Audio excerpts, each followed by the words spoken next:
First of all, what happened yesterday? So about 10 minutes to 5, a clerk at Brady's Market in InyoKern texted his sister and said, I believe the suspect I'm looking for is in the store. She called us.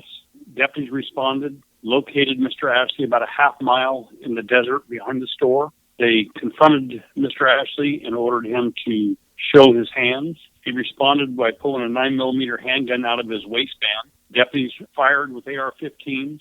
Suspect fell to the ground. And at that point, we don't know whether he died from the wounds of the deputies or whether it was a self-inflicted wound. We'll know after we do the autopsy. On his person, the 9mm handgun, a gun that was registered where the officer involved shooting occurred, and 2 handguns that were registered to David Markowitz.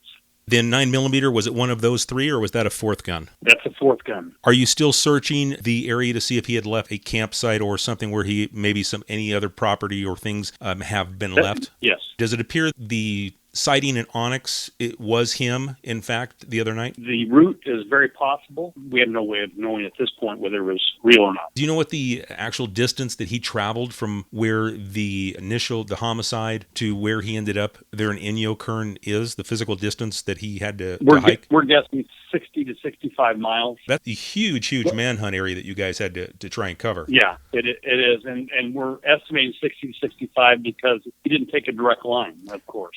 Well, I guess it may be too early to know, but the Pacific Crest Trail, I know there's designated drop spots for water along there because it gets so arid. Correct. Do you think that he used portion of that trail at all? It appears to us that when he walked out of the back of that store, he had come off the area of the Pacific Crest Trail and was headed back. But there's no other place to really go when you leave that store if you left in the direction that he left, other than the Pacific Crest Trail.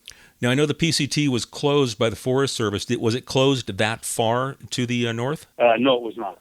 We just finished talking about that distance covered is such a huge area, and obviously you guys have some backtracking to do, and hopefully there's no one along that trail that wasn't closed to Ridgecrest that he may have come across, and I'm sure that's still a concern to make sure that he didn't come across any hikers in the open part of the trail. Correct. I don't know for a fact where it was closed on the north end, but when we found him is a direct line back to the Pacific Crest Trail. So he would have been traveling on, if he was up there, on the part that was closed.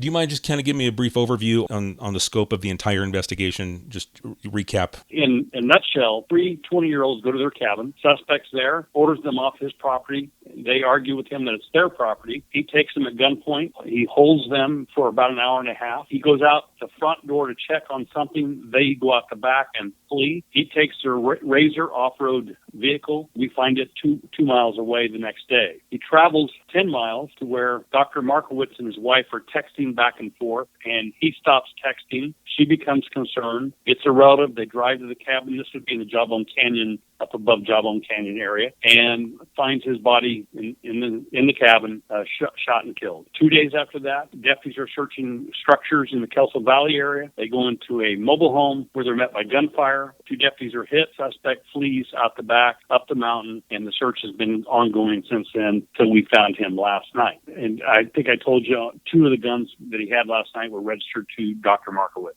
You guys did a heck of a job, just as a citizen of Kern County. Thank you very much. I appreciate that. We asked for mutual aid, and we got a total of probably 20 organizations, including feds. We had U.S. Marshals. We had Border Patrol. We had state agencies. And we had several different counties that sent their aircraft, their people. This was a massive search. I've never seen one this size, large. This number of organizations involved. It's just incredible. And at the end of the day, we'll list who they all are, but I'm guessing right at 20.